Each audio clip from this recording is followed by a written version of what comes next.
আমাদের আম্মা জান হযরতে হাওয়া আলাইহিস সালাম তিনি জান্নাত থেকে নেমে এই দুনিয়ায় সর্বপ্রথম আরব দেশে পা ফেলেছেন। কোথায়? আরব দেশে। আর আব্বাজান হযরতে আদম আলাইহিস সালাম তিনি এই ভারত উপমহাদেশে এখানে এসে পা ফেলেছেন। সুবহানাল্লাহ। ছোটবেলায় এই কথা শুনেছি যে আব্বাজান এই উপমহাদেশে পা ফেলেছেন, কিন্তু কোন জায়গায় পা ফেললেন? বাংলাদেশে না পাকিস্তানে না ভারতে না নেপালে না ভুটানে না কোথায়? তো যখন বড় হলাম, বড় হওয়ার পরে একটা কিতাবের মধ্যে পেলাম যে আদম আলাইহিস সালাম সর্বপ্রথম পা ফেলেছেন শ্রীলঙ্কায়। কোথায়? শ্রীলঙ্কায়। তো শ্রীলঙ্কায় পা ফেলেছেন আব্বাজান সর্বপ্রথম। তো এটা শোনার পর থেকে দিলের মধ্যে একটা খুব আকাঙ্ক্ষা ছিল যে কোনোদিন যদি শ্রীলঙ্কা যেতে পারি তাহলে খুঁজে দেখবো আব্বাজান সর্বপ্রথম জান্নাত থেকে নেমে কোন জায়গায় পাটা রাখলেন। তো আল্লাহ পাকের ইচ্ছায় শ্রীলঙ্কা সফরের ব্যবস্থা হয়েছিল। গেলাম শ্রীলঙ্কা। তো শ্রীলঙ্কা যাওয়ার আগেই আপনি যদি কোনো বিদেশে ভ্রমণ করেন বা বাংলাদেশেই যদি আপনি বিমানে ভ্রমণ করেন, সামনের সিটের পেছনে পকেটের মধ্যে কতগুলো বই থাকে। একটা বই বের করে ঘাটবেন, দেখবেন যেই দেশে যাচ্ছেন ওই দেশের সব তথ্য এই বইয়ের মধ্যে দেয়া আছে। জনসংখ্যা কত, প্রেসিডেন্টের নাম কি, মুদ্রার নাম কি, ভাষা কি, কোন ধর্মের অবলম্বী তারা, এবং ঐতিহাসিক দর্শনীয় স্থান কি কি আছে, এগুলো সব ওখানে দেয়া থাকে। তো এখন বিমানে উঠে ওই বইটা ঘাটতে ঘাটতেই পেয়ে গেলাম আলহামদুলিল্লাহ যে ওখানে শ্রীলঙ্কায় ক্যান্ডি একটা শহর আছে। ক্যান্ডি এটা একসময় শ্রীলঙ্কার রাজধানী ছিল। বর্তমান রাজধানী কি? শ্রীলঙ্কার বর্তমান রাজধানীর নাম জানেন? হ্যাঁ, কলম্বো। যে এক ভাই বললেন কলম্বো। বর্তমান রাজধানী কি? কলম্বো। আর সাবেক রাজধানী হলো ক্যান্ডি। এই ক্যান্ডিতে একটা পাহাড় আছে। এই পাহাড়টা এর উচ্চতা হলো আপনার ৭,৩৬৫ ফিট। সুবহানাল্লাহ বলেন। ৭,৩৬৫ ফিট উঁচু এই পাহাড়টাকে শ্রীলঙ্কানরা অ্যাডামস পিক বলে। আদমের পাহাড়। আদমের পাহাড় পাহাড়টার নাম ৭,৩০০। এই পাহাড়টার উপরে বিশাল বড় একটা পাথর আছে। এই পাথরটার পিঠে একটা পায়ের তলার ছাপ ৫ আঙ্গুল সহ গেড়ে বসে আছে। ওটা ওখানে ছবি দেয়া আছে, ওই বইটার মধ্যে ছবি দেয়া আছে। এখন এই পায়ের ছাপটা কার? এটা নিয়ে শ্রীলঙ্কায় ৩ কথা আছে প্রচলিত। এখানে হাজী সাহেবরা আছেন অনেকেই, হয়তোবা আছেন না? কাবা ঘরের পাশে মাকামে ইব্রাহিম নামে একটা কাচের ঘর আছে না? ওটার ভিতরে পায়ের ছাপ আছে। কয়টা পা? দুইটা। ওখানে কয়টা পা? 2টা পা। কার পা এগুলো? ইব্রাহিম আলাইহিস সালামের পা। পায়ের ছাপ আছে। ওটাকে মাকামে ইব্রাহিম বলা হয়। কিন্তু এই পাথরের গায়ে একটা পায়ের ছাপ, একদম ৫ আঙ্গুল সহ। এখন এই পাটা কার পা? শ্রীলঙ্কার অধিকাংশ জনগণ হচ্ছে বৌদ্ধ ধর্মাবলম্বী।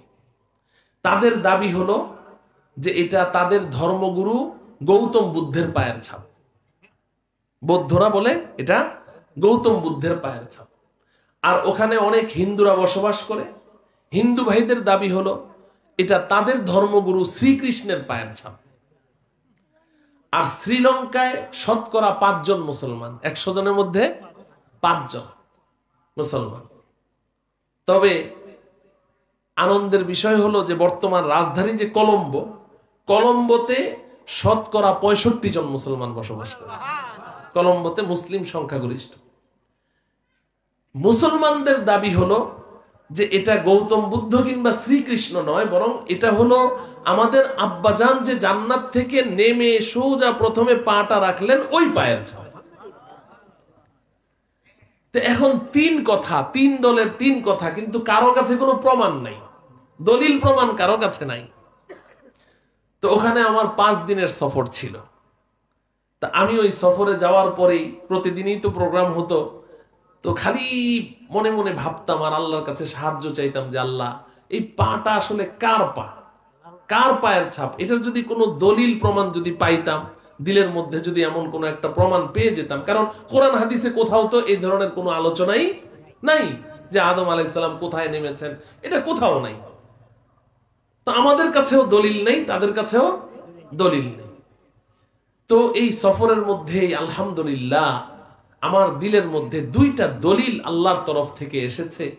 আমি এই দুইটা দলিল শ্রীলঙ্কানদের সামনে খুব জোর গলায় বলে এসেছি যে আমি এই দুই দলিলের ভিত্তিতে বলে গেলাম এটা আমাদের আব্বা, তোমাদের আব্বা, বৌদ্ধদেরও আব্বা, হিন্দুদেরও আব্বা, সমস্ত মানব জাতির বাবা আদম আলাইহিস সালামের পায়ের ছাপ।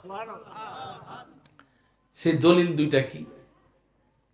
এক নাম্বার দলিল হলো যে আপনারা শুনলে অবাক হয়ে যাবেন, যেই পায়ের তলার ছাপটা পাথরের গায়ে আছে 5 আঙ্গুল সহ, এটা লম্বা 5 ফিট, চৌড়া 3 ফিট।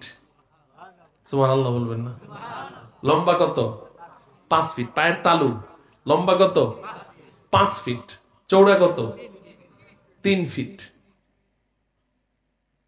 এবার বলেন, গৌতম বুদ্ধ আজকে থেকে এই বৌদ্ধ ধর্মাবলম্বী তাদের দাবি অনুযায়ী আজকে থেকে এই 2500 বছর আগে দুনিয়াতে এসেছেন তাদের দাবি অনুযায়ী। আর ইব্রাহিম আলাইহিস সালাম আজকে থেকে প্রায় 5500 বছর আগে দুনিয়াতে এসেছেন। তো ইব্রাহিম আলাইহিস সালামের পায়ের ছাপ যারা দেখেছেন, হাত উঠান তো হাজী সাহেবরা, একটু বেয়াদবি নিয়েন না। মাশাআল্লাহ, ছোট্ট মজলিসে আলহামদুলিল্লাহ আলহামদুলিল্লাহ, আল্লাহ রাব্বুল আলামিন সবাইকে ওই ঘরটা দেখার তৌফিক দান করেন। তো যারা দেখেছেন তারা বলেন তো ইব্রাহিম আলাইহিস সালামের পাটা ওখানে কতটুকু? স্বচক্ষে যারা দেখেছেন, এর চেয়ে বড় হবে? আমাদের পায়ের চেয়ে একটু বড়, তাই না? আমাদের পায়ের চেয়ে একটু বড়। তাইলে ইব্রাহিম আলাইহিস সালাম যিনি 5500 বছর আগে দুনিয়াতে আসলেন, তার পাটা যদি এতটুকু হয়, আপনারা জানেন মানুষ দিন দিন শর্ট হচ্ছে, খাটো হচ্ছে, তাই না? তো ইব্রাহিম আলাইহিস সালামের পা যদি এতটুকু হয়, গৌতম বুদ্ধের পা বুঝি 5 ফিট হবে? তো 2500 বছর আরো পরে এসছে, তার পাটা তো আরো ছোট হবে, তাই না? আর হিন্দুদের যে শ্রীকৃষ্ণ তো আরো পরে এসেছে, তো তাদের পা তো এত বড় হওয়ার প্রশ্নই উঠে না। পক্ষান্তরে আমাদের সকলের আব্বাজান হযরতে আদম আলাইহিস সালাম, তার সম্পর্কে নবীজি সাল্লাল্লাহু আলাইহি ওয়াসাল্লাম ইরশাদ করেন, খলাকাল্লাহু আদামা আলা সূরাতিহি ওয়া তুলুহু 60 যিরাআন। আল্লাহ রাব্বুল আলামিন আদম আলাইহিস সালামকে তার কুদরতি রূপে তৈরি করেছেন এবং আদম আলাইহিস সালাম ছিলেন 60 হাত লম্বা। তো 60 হাত লম্বা যেই মানুষটা, সেই মানুষটার পায়ের তলাটা 5 ফিট হওয়াটা অতি স্বাভাবিক, বলেন ঠিক কিনা? এটা হলো আমার প্রথম দলিল। 2 নম্বর দলিল হলো যে ওই পাথরের পিঠে একটা পায়ের ছাপ। কয়টা পা?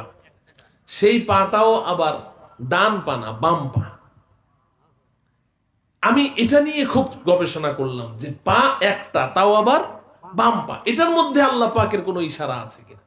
তো আলহামদুলিল্লাহ অল্প সময়ের মধ্যে আমার দিলে একদম পরিষ্কার হয়ে গেছে যে হ্যাঁ, বাম পা যেহেতু, অতএব নিশ্চিত এটা আদম আলাইহিস সালামের পা, এটা অন্য কারো পা হতেই পারে না। বলবেন কেন? আচ্ছা বলুন তো, আপনি মসজিদে প্রবেশ করেন যে কোন পা আগে রাখেন? ডান পা। বের হওয়ার পরে বাম পা। টয়লেটে ঢুকতে বাম পা আগে, বের হওয়ার পরে? কারণ কি? এটা রাসূলের সুন্নাত না, শুধু আমাদের নবীজির সুন্নত না, একেবারে আদম থেকে নিয়ে সমস্ত নবী রাসূলের সুন্নত যে দামি জায়গা, ফজিলতপূর্ণ, তাৎপর্যপূর্ণ জায়গায় পা ফেলতে ডান পা আগে দিবে, আর কম দামি জায়গায় পা ফেলতে বাম পা আগে ফেলবে। এটা সমস্ত নবী রাসূলের সুন্নত। যদি এটাই সুন্নত হয়, তাহলে বলুন আমাদের আব্বাজান কোত্থেকে এসেছেন? জান্নাত থেকে। পা রেখেছেন কোথায়? দুনিয়াতে। এবার বলুন তো উত্তম জায়গা কোনটা, দুনিয়া না জান্নাত? তাহলে জান্নাত থেকে বের হয়ে যখন কম দামি জায়গায় পা রাখলেন, কোন পাটা আগে রাখতে হবে? বাম পা। ওই পাথরের গায়েও আছে কোন পা?